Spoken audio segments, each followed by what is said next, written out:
Assalamualaikum warahmatullahi wabarakatuh. Salam sejahtera untuk kita semua, dan semoga kita semua selalu di dalam lindungan Allah Subhanahu wa taala, dan semoga kita selalu mendapatkan rezeki yang banyak, halal serta barokah.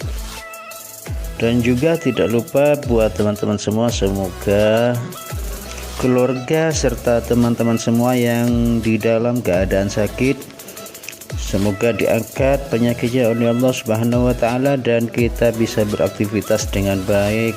Amin amin ya rabbal alamin.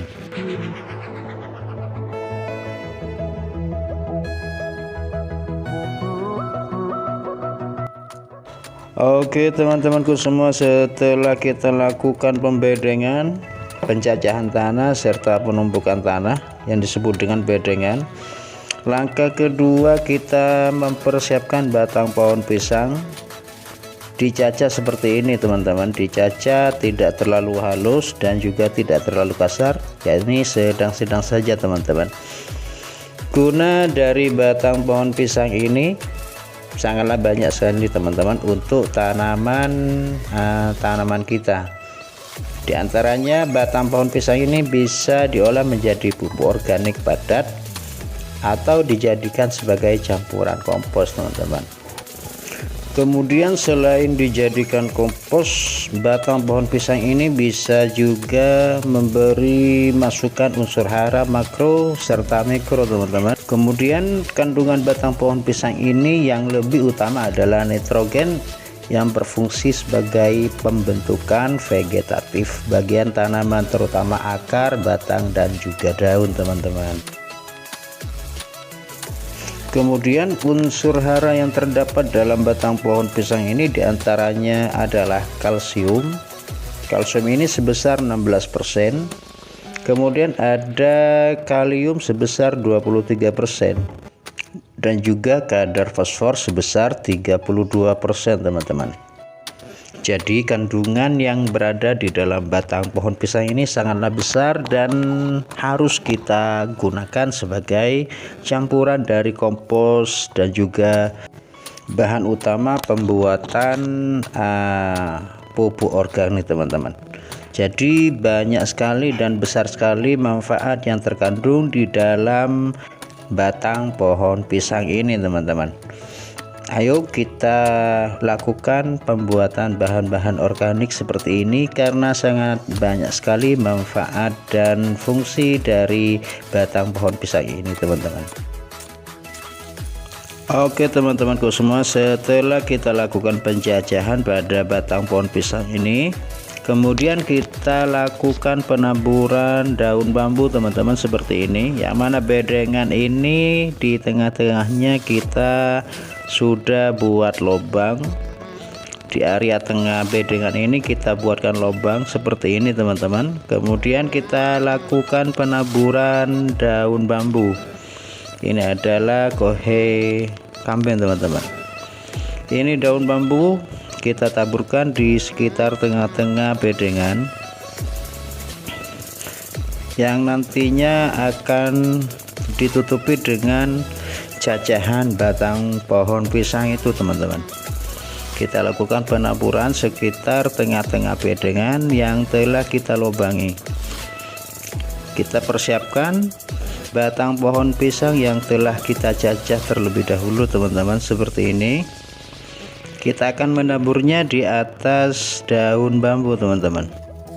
Oke teman-temanku semua, sambil kita menaburkan batang pohon pisang ini sedikit kita bahas tentang daun bambu teman-teman. Daun bambu ini sangat baik sekali untuk bahan-bahan organik, terutama di dalam pembuatan pupuk kompos dan juga POC teman-teman.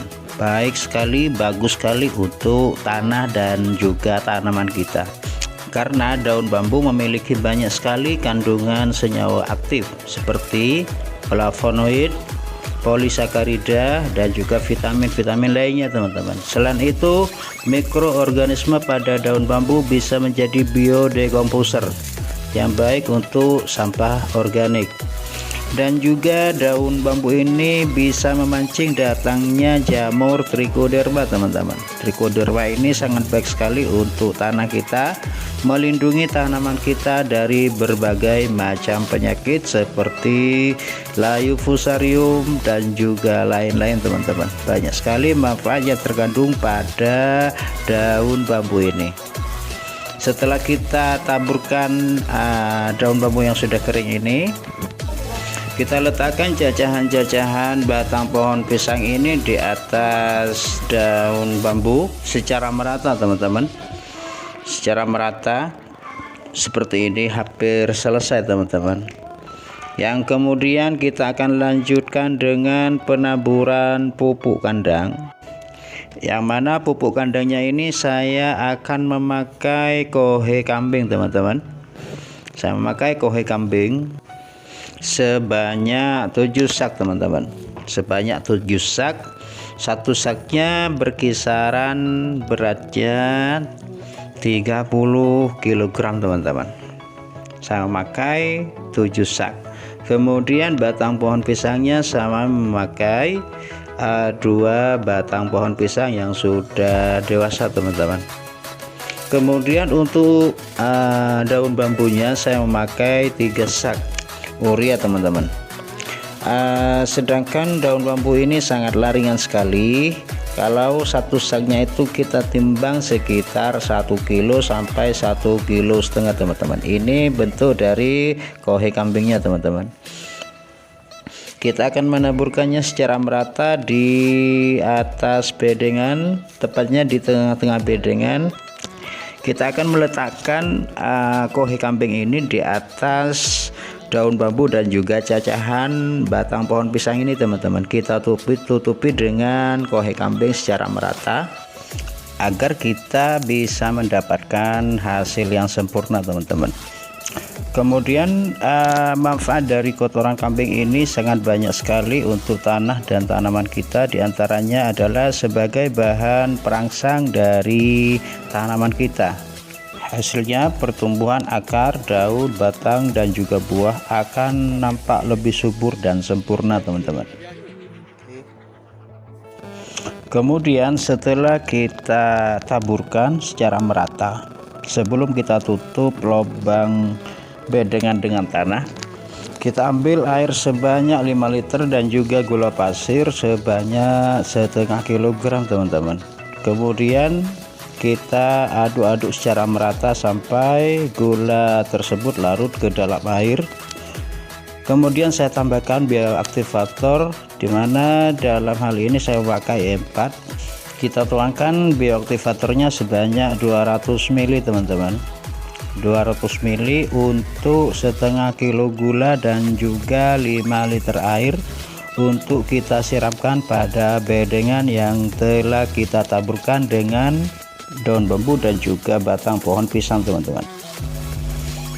Oke teman-teman yang masih belum subscribe channel Zona Tani ini, saya mengharap subscribe teman-teman agar channel kami ini bisa berkembang dan kami bisa lebih bersemangat lagi di dalam membuat tutorial seputar pertanian dan juga perkebunan teman-teman. Bagi semua teman-teman yang sudah subscribe channel ini, saya doakan semoga teman-teman semua dilancarkan rezekinya oleh Allah dan juga ditambah kesehatannya, dan juga keluarga atau teman-teman yang sedang sakit, semoga penyakitnya diangkat oleh Allah Subhanahu wa taala. Amin amin ya rabbal alamin. Kemudian untuk cara penyiramannya, satu gembor ini berisi kira-kira 7 liter air teman-teman. 7 liter air ini kami kasih campuran dari bioaktivator yang sudah tercampur ke dalam 5 liter air ini. Satu gembornya berisi 7 liter teman-teman. Kita kasih campuran bioaktivatornya ini 200 ml teman-teman. Jadi gembornya itu berisi 7 liter air yang akan kita tuangkan campuran bioaktivatornya sebanyak 200 ml teman-teman.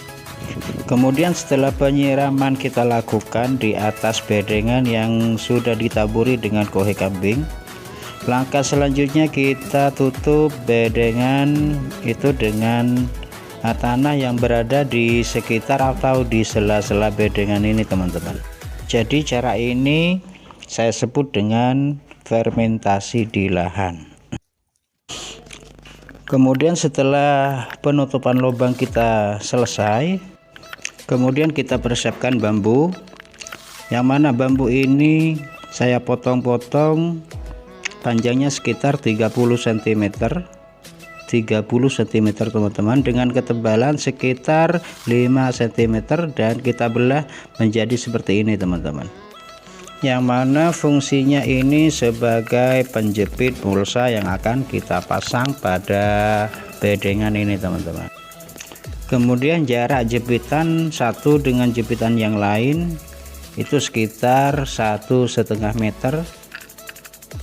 Jadi kita jepit mulsa yang akan kita pasang ini dengan jarak sekitar 1,5 meter teman-teman.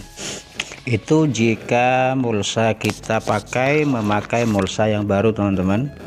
Tapi pada saat ini saya memakai mulsa dengan mulsa yang sudah dipakai sebanyak 1 kali. Jadi kita harus memasang penjepit ini tidak terlalu lebar teman-teman, sekitar 1 meter kita pasang penjepit dari bambu ini. Nah, beginilah cara kita memasang penjepit pada mulsa bekas nih teman-teman. Kita pasang dengan jarak antara 90 sampai 1 meter teman-teman, agar mulsa bekas yang saya pasang ini tidak mudah lepas dan juga tidak mudah sobek teman-teman. Biasanya kalau kita pasang penjepit dengan jarak terlalu lebar, biasanya mudah sobek atau mudah terlepas gara-gara ditiup angin teman-teman. Jadi saya pasang jarak antara penjepit satu dengan penjepit satunya memakai jarak 1 meter teman-teman. Jadi berbeda sekali dengan kita memakai mulsa yang masih baru teman-teman. Mulsa yang masih baru biasanya jarak antara penjepit satu dengan penjepit satunya biasanya saya memakai jarak antara 1,5 meter sampai 2 meter teman-teman. Jadi penjepitnya tidak terlalu banyak. Nah, beginilah teman-teman cara kita mempersiapkan lahan untuk kita tanami cabai, tomat, dan juga lain-lainnya teman-teman. Seperti inilah persiapan yang harus kita lakukan, yaitu dengan fermentasi di tempat atau fermentasi di lahan teman-teman. Seperti ini cara yang kita lakukan.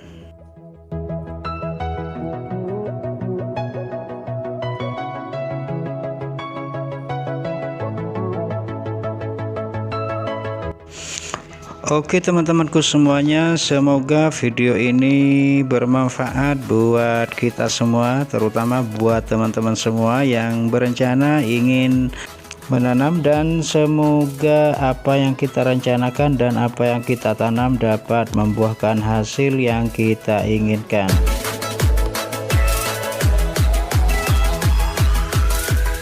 Dan jangan lupa pencet tombol subscribe, like, dan juga share teman-teman. Wassalamualaikum warahmatullahi wabarakatuh.